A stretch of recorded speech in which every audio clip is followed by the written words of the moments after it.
Hello friends, आज हम लोग 10+2 के माइक्रो इकोनॉमिक्स में पढ़ने आए हैं central problems of an economy. किसी भी अर्थव्यवस्था की मुख्य कठिनाइयाँ क्या क्या हैं।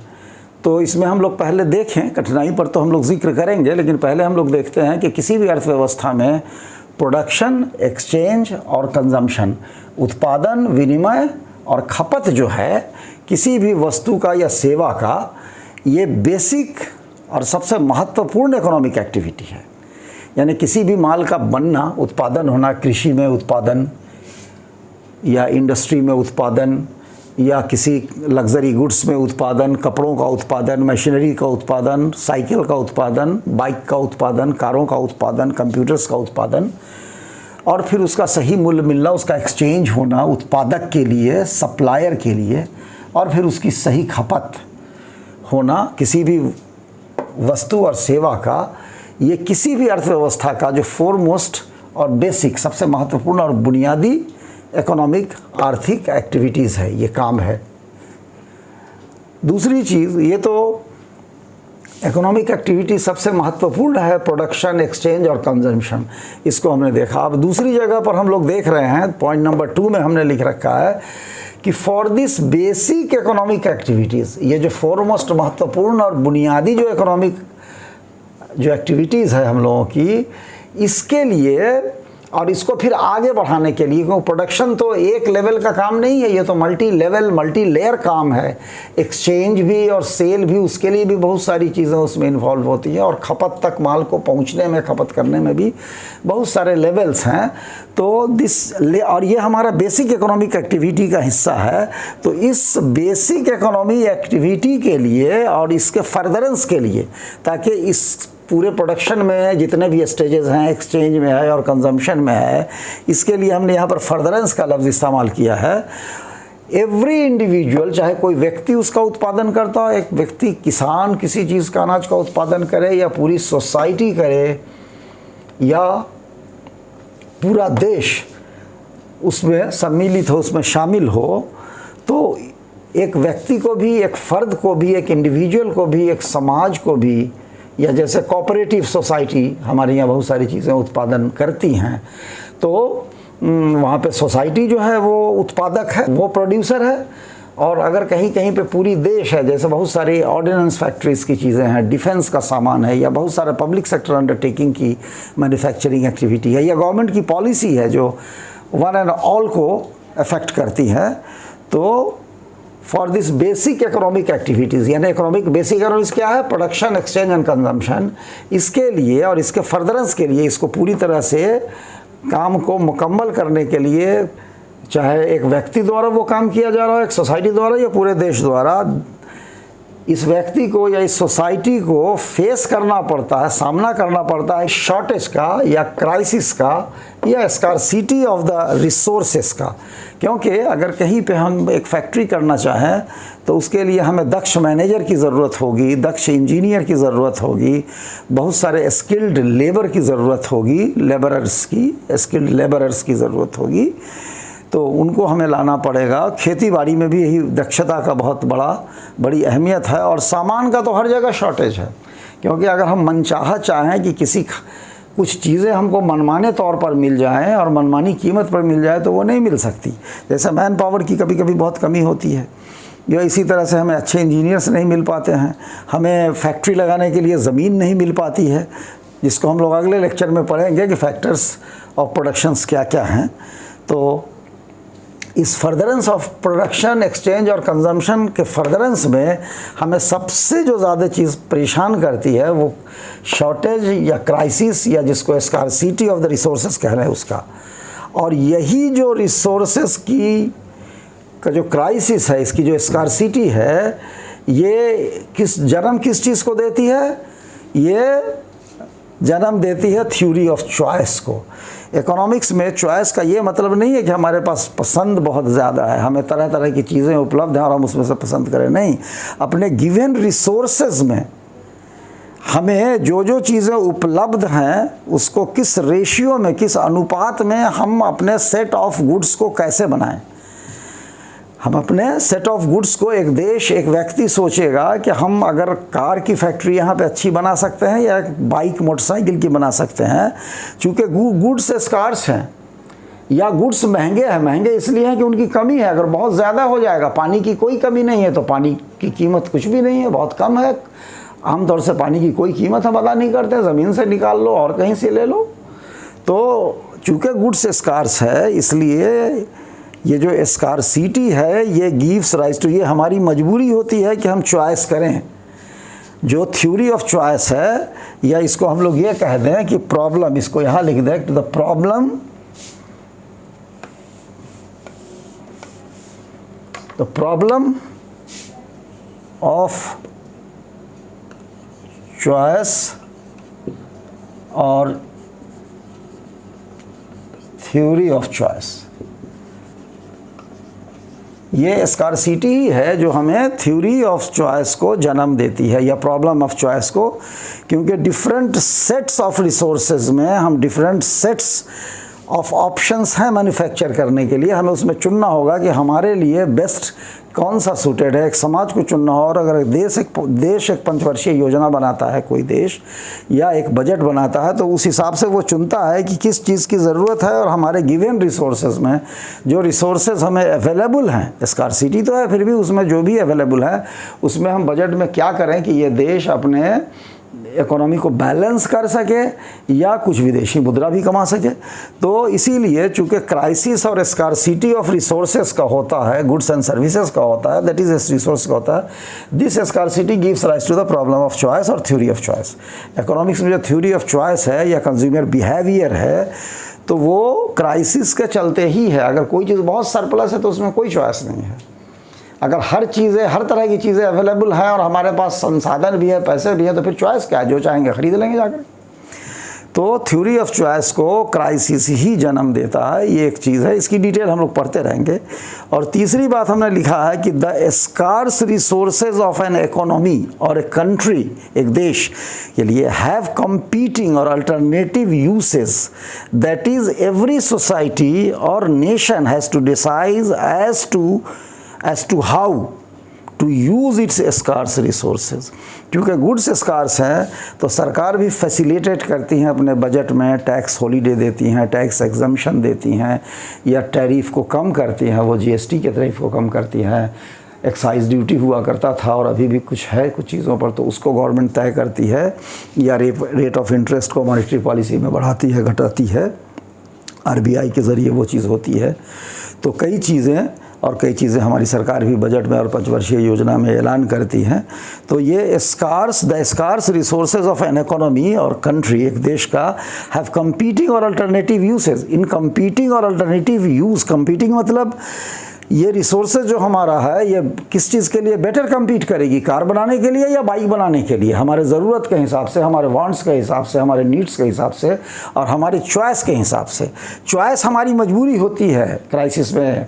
द थ्योरी ऑफ चॉइस जो है, ये थ्योरी ऑफ चॉइस ये आम बोलचाल की चॉइस नहीं है। इकोनॉमिक थ्योरी ऑफ चॉइस जो है, या प्रॉब्लम जो चॉइस है, ये हमारी मजबूरी है कि हम यही बनाएं।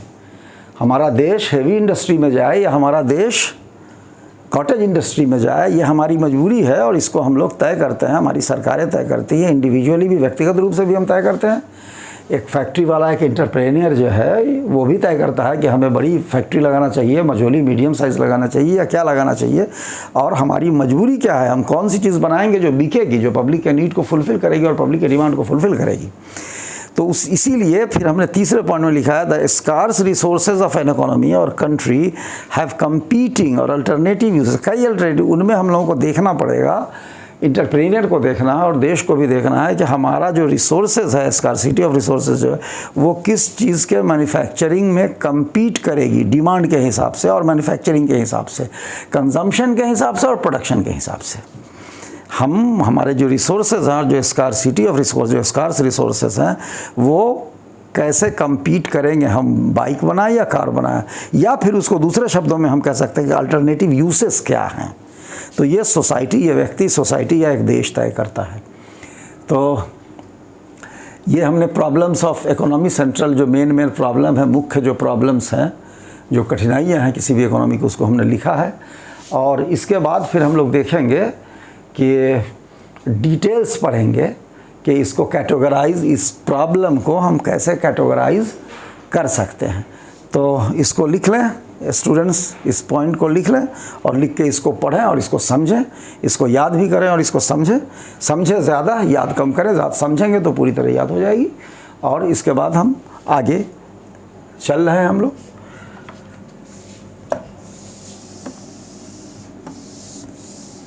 हाँ, तो मित्रों हम लोग इसको फिर यही डिटेल है हमारा, detail of the problems of an economy. इसको हम लोगों ने 3 भाग में बांटा है, ए, बी और सी। अभी हम ए को पढ़ रहे हैं। तो ए का पहला पॉइंट हमने लिखा है कि एवरी सोसाइटी का मतलब नेशन है, हमारा देश है या कोई भी देश है जो अपनी प्लानिंग, पॉलिसी या बजटिंग करता है। तो every nation has to decide as to how much of each of many possible goods services it can be able और it will produce. It can be able to produce और it will produce. It can be able to produce हम लोग कर दें।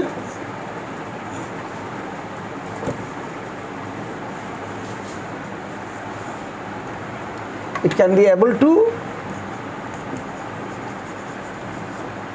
produce और it will produce।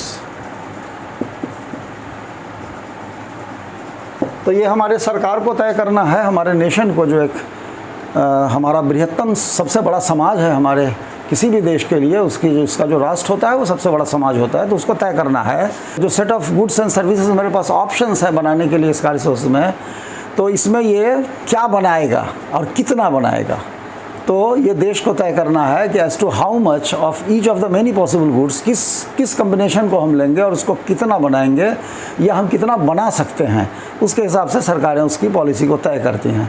दूसरी बात हम लोग देख रहे हैं कि ये तय करना है हमारी सरकार को, चूँकि हम एक पूरे अर्थव्यवस्था के कठिनाइयों को पढ़ रहा है। तो ये whether to produce more of food, ज़्यादा वो अनाज में हमारी पूंजी लगनी चाहिए, हम उसका प्रोडक्शन करें, या ज़्यादा कपड़ों का करें, या ज़्यादा घर बनाने के लिए हाउसिंग पर ध्यान दें, या और मिसलेनियस कंज्यूमर गुड्स या लग्जरी गुड्स पर ध्यान दें, जूतों पर और मोज़ों पर और हौजरी गुड्स पर हम ध्यान दें।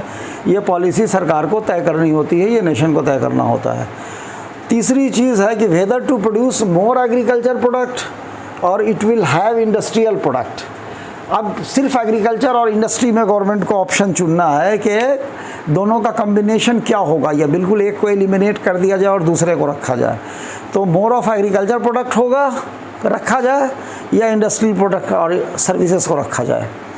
और उसमें एक चीज़ ये है कि अगर एग्रीकल्चर में रखना है तो क्या क्या रखना है, हमें अपने गेहूँ पे, व्हीट पे ज़्यादा ध्यान देना है, बाजरे पे ज़्यादा ध्यान देना है, धान पे ज़्यादा ध्यान देना है, या और किसी चीज़ पे ज़्यादा ध्यान देना।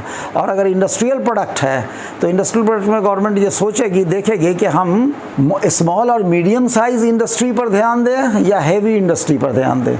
जैसे हम लोगों ने सेकंड 5 ईयर प्लान में हेवी इंडस्ट्री पर ध्यान दिया था, और सेकंड 5 ईयर प्लान के तहत ही दुर्गापुर, राउरकेला और भिलाई, ये 3 बड़े स्टील प्लांट इंडिया में आए थे। उसके बाद चौथा पॉइंट हमने लिखा है whether to use resources in education.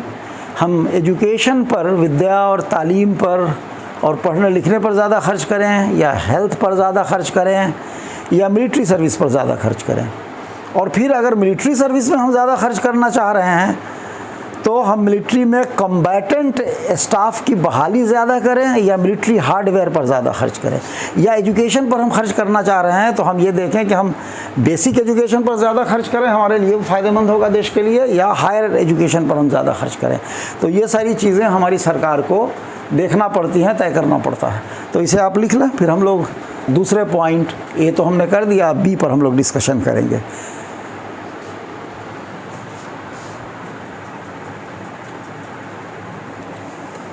तो दूसरा पॉइंट हमारे लिए आ रहा है डिटेल्स ऑफ द प्रॉब्लम्स में, point B, how to produce the goods once decided. हमने ए में डिसाइड जिक्र किया है कि हम किस सेट ऑफ गुड्स को लेंगे और उसको किस तरह से, किस क्वांटिटी में हम लोग उसको बनाएंगे, प्रोड्यूस करेंगे। तो अब हाउ टू प्रोड्यूस हम लोग जिक्र कर रहे हैं। इसमें हम लोग देख रहे हैं कि बेहतर the production should be labour intensive और कैपिटल इंटेंसिव। बहुत सारी चीज़ है जिसके बनाने में हम लोग दो तरह से उसको बना सकते हैं। उसमें लेबर का इस्तेमाल ज़्यादा करें, लेबर फोर्स का या मैन पावर का, तो हम इसको लेबर इंटेंसिव भी कह सकते हैं, और इसको हम लोग कह सकते हैं कि लेबर इंटेंसिव को हम लोग कह सकते हैं कि it man power, using manpower, whether it should be manpower intensive or labor intensive or capital intensive। दूसरी चीज़ हम लोग देख रहे हैं कि what type of technology, there are so many technologies, हमारे देश में या दुनिया में बहुत तरह की टेक्नोलॉजी है, तो हम किस तरह की टेक्नोलॉजी अडॉप्ट करें, किस तरह की टेक्नोलॉजी अडॉप्ट करें अपने प्रोडक्शन के लिए।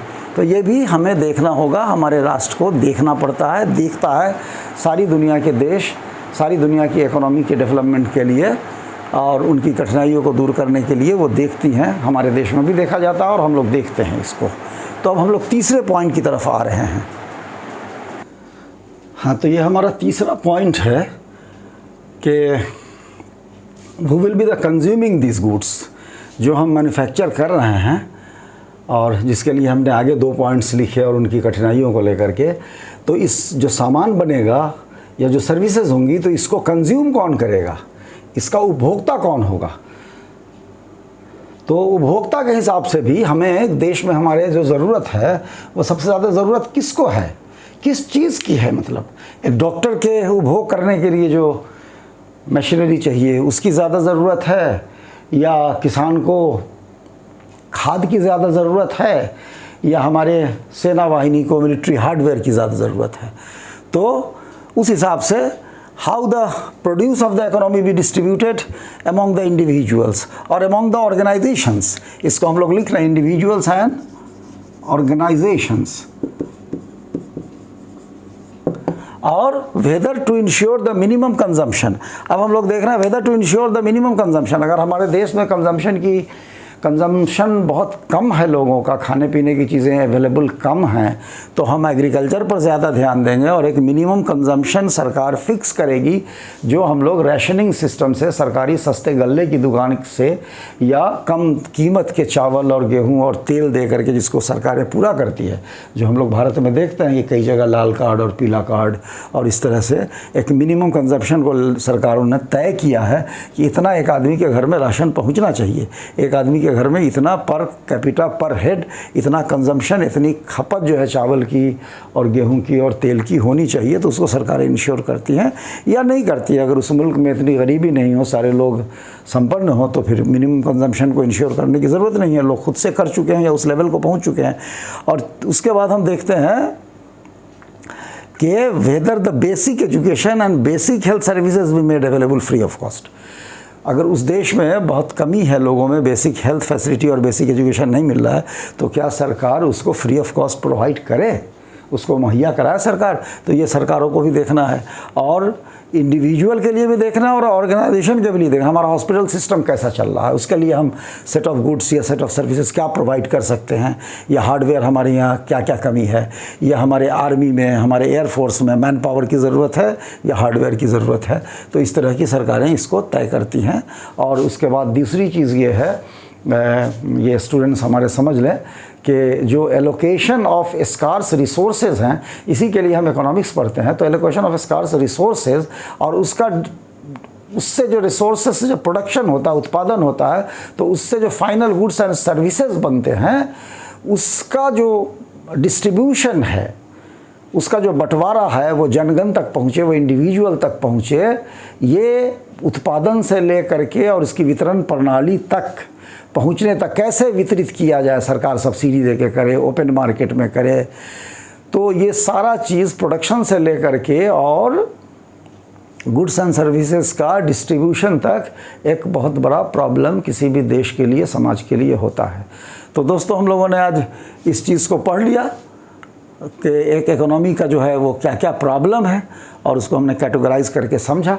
तो ये वीडियो आपको यकीनी अच्छा लगा होगा, और अगर इस वीडियो में कुछ कमी रह गई है तो आप कमेंट बॉक्स में उसको लिखें, और कहीं कुछ हमसे भूल हो रही है या भूल हो चुकी है तो उसको भी आप कमेंट बॉक्स में लिखें। And I shall be grateful to the viewer who will point out my mistakes.